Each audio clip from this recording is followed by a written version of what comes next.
Good morning, good morning, good morning. This is Pastor Eric Brown with Daily Manna for your soul. Happy Saturday to you. I pray the Lord is blessing you real good right now. Just want to bring you a word of encouragement, something to help you along your way. And today that word is, whose report do you believe? Can I tell you, living in this life sometimes can be confusing. We hear conflicting things. Sometimes we don't know who to believe and what to stand on and where to go. But I'm here to tell you that as a believer, we need to know and be assured that we can stand on God's word. God's word is a lamp unto our feet and a light unto our path. His word we hide in our heart that we will not sin against God. God's word is the rock we stand on, the rock we lean on, the rock we live on, the rock we depend on. Why? Because it's a sure word and it will not return unto God void and it will not fail. Oh, I'm reminded of the children of Israel over in the book of Numbers, chapter 13, when Moses sent out 12 spies to the promised land to bring back a report on the land. See, God had already said that this is a land that is flowing with milk and honey. This is an abundant land, a good land. And they went over there, and the 12 spies, they saw just what God said. They saw the abundance of the land. Oh, they saw the enormity of the crops and the fruits and the vegetables.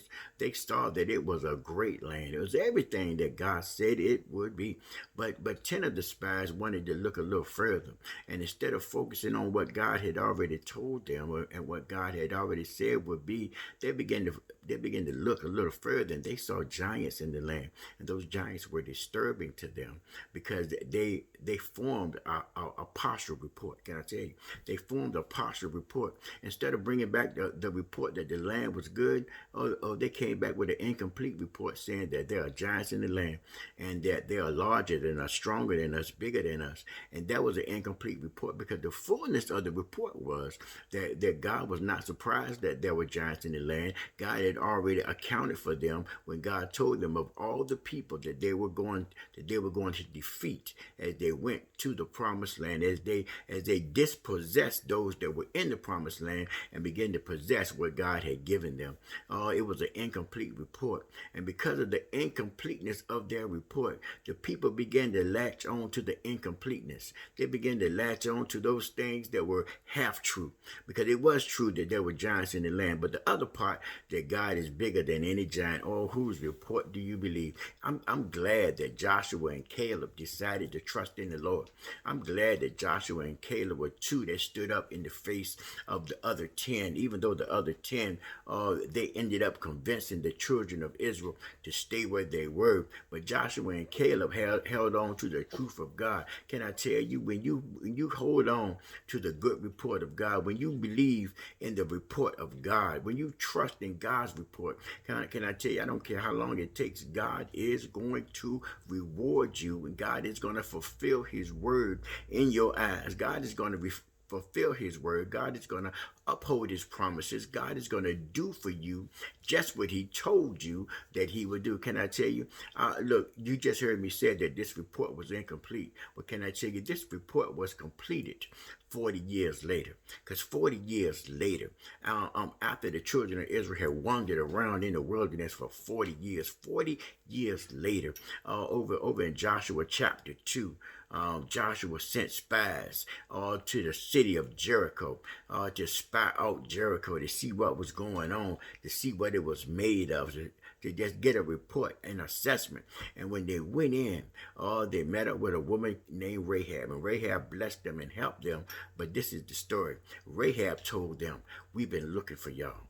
We've been fearful of y'all for 40 years. Keep this in mind. Numbers 13 to Joshua chapter 2 is about 40 years. And it said for 40 years, we've heard the tales of how your God brought you out of Egypt, how your God delivered you across the Red Sea, how your God supplied provisions for you in the wilderness, how your God provided water out of a rock, how your God delivered your enemies in your hand. And for 40 years, we've been shaking in our boots, terrified that you were going to come." Somebody better get that. For 40 years, the 40 years prior, when God told them to go, when God told them, "I'm going to give you the land," when God told them that you're going to possess this land, he had already prepared the enemy for defeat. Oh, somebody better get that.